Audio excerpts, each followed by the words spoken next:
Hello everyone, তোমরা সবাই কেমন আছো? আশা করি সবাই খুব ভালো আছো আর আমিও খুব ভালো আছি।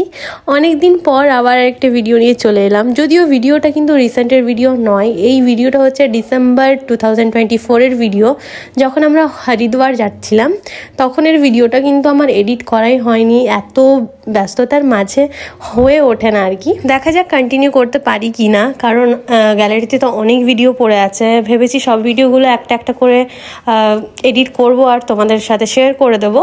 তো যাই হোক, আমরা এখানে পুরুলিয়া স্টেশনে চলে এসেছি। এখান থেকেই আমরা আসানসোলের ট্রেন ধরবো, লোকাল ট্রেন। আর আসানসোল থেকে আমাদের হরিদ্বারের ট্রেনটা ছিল। আমরা স্টেশনে টাইমের আগেই পৌঁছে গেছিলাম, তাই সবার জন্য ওয়েট করছিলাম, কারণ আমরা শুধু ফ্যামিলি যাচ্ছি না, আমাদের আরও রিলেটিভস যারা ছিল তারাও যাচ্ছে আমাদের সাথে। তো তাই জন্য ওখানে একটু দাঁড়ালাম, দিয়ে চাটা খেয়ে নিয়ে আমাদের ট্রেনের টাইম প্রায় হয়ে এসেছিলো, তাই জন্য আমরা ঢুকে গেলাম ব্যাগপত্র নিয়ে। অনেক বেশি ব্যাগ হয়ে গেছিলো, আর বুঝতেই পারছো মেয়েদের ঘুরতে যাওয়া মানে লাগেজ তো থাকবেই থাকবে। আমার তো অবভিয়াসলি থাকবেই, যেখানে যাই আমার লাগেজ অনেক থাকে। তো যাই হোক, লাগেজ নিয়ে আমরা ট্রেনে উঠে পড়েছি, আর এই লোকাল ট্রেনটাতে করেই আমরা আসানসোলে যাব। আর এই যে আঙ্কেল দাঁড়িয়ে আছেন, তো আমাদের কোথাও ট্যুরে যাওয়ার হলে এই আঙ্কেলই আমাদেরকে নিয়ে যান। সো চলো বাকিটা তোমরা দেখতে থাকো, পুরো ভিডিওটা একটু কিন্তু স্কিপ করবে না। আমি যতটুকু পেরেছি ভিডিওটা শর্টে বানাবার চেষ্টা করেছি, কারণ বেশি লং হয়ে গেল তোমাদের ইন্টারেস্ট থাকবে না দেখার। আমাকে দেখে তো বুঝতেই পারছো তখন কতটা শীত ছিল। অবভিয়াসলি থাকবেই, ডিসেম্বর তো টাইমই হচ্ছে শীতের টাইম। তো যাই হোক, আমরা আসানসোলে পৌঁছে যাওয়ার পর আমরা কিন্তু এখানেই রেস্ট করব, ডিনার করব এখানেই, কারণ আমাদের ট্রেন অনেক রাত্রে আছে। আমার ঠিক টাইমটা মনে পড়ছে না যে ট্রেনের টাইমটা কখন ছিল, বাট মিডনাইট ছিল, এটা আমার পুরো মনে আছে। তো যাই হোক, এখানে আমরা রেস্ট করব, ডিনার করব। আর এটা আসানসোলের প্রিমিয়াম লাউঞ্জ, সেহেতু এখানে পার আওয়ারের টাকা নেয়।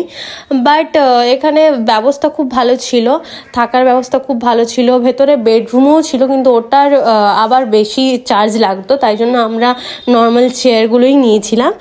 আর ওয়াশরুমও খুব ক্লিন ছিল, ভালো ছিল। এখানে আমরা ডিনারগুলো করেছিলাম, ফ্রেশ হয়েছিলাম, তারপরে বেরিয়েছিলাম। চলো তোমাদেরকে পুরোটা ঘুরে একবার দেখিয়ে দিই, তোমরাও দেখে নাও পুরো জায়গাটা। সো অনেকটাই জার্নি করার পর এবার একটু আমরা রেস্ট করব। আর রেস্ট করার মানে ঠিক আছে বসেছিলাম, কিন্তু এই চেয়ারের ওপর ঘুমানোটা খুবই মুশকিল ব্যাপার আর কি।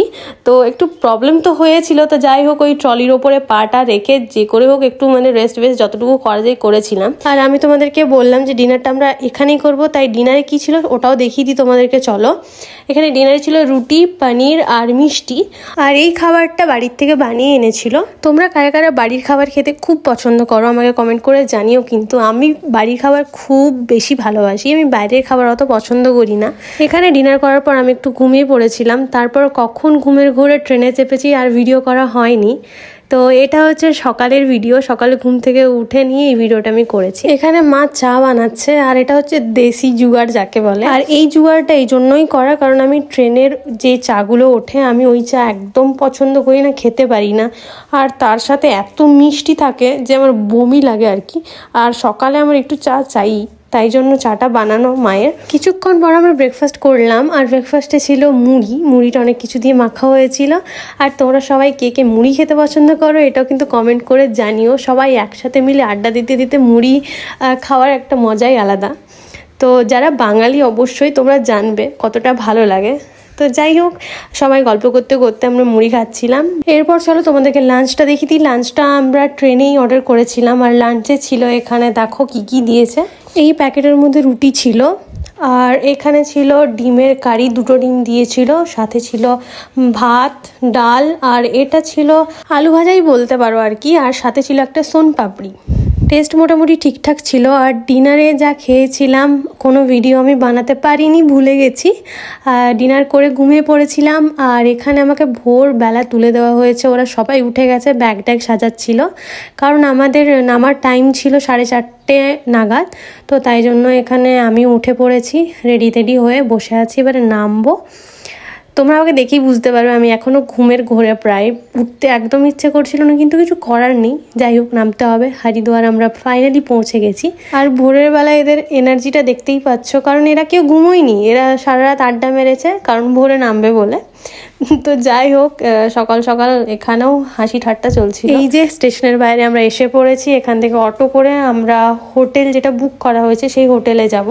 আমার একটা আলাদা এক্সাইটমেন্ট কাজ করছিল, কারণ হরিদ্বার আমার আসা হবে বলে আমি ভাবতে পারিনি। আমার তখন এক্সাম চলছিল, ভাইভা। তো ভাইভাগুলো আমি অফ করেও হরিদ্বার ঘুরতে এসেছি, তো তাই জন্য আমার এটা মনেই থাকবে। এখানে আমরা হোটেলে পৌঁছে গেছি, যে হোটেলটা আমাদের বুক করা ছিল। হোটেলের নামটা দেখো, দেখিয়ে দিই, হোটেল মাধব। আর তোমরা যারা অ্যাফোর্ডেবল রেঞ্জের মধ্যে হোটেল খুঁজছো হরিদ্বারে, এই হোটেলটা খুবই অ্যাফোর্ডেবল রেঞ্জের মধ্যে, থাকার জন্য ঠিকঠাক আর কি।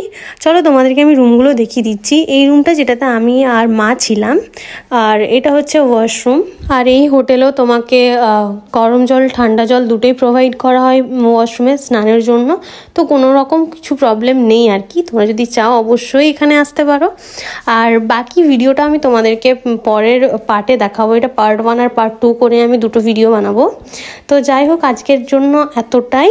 এবার নেক্সট ভিডিওর জন্য তোমরা একটু অপেক্ষা করে যাও, বাকি ভিডিওটাও আমি তাড়াতাড়ির মধ্যে আনছি।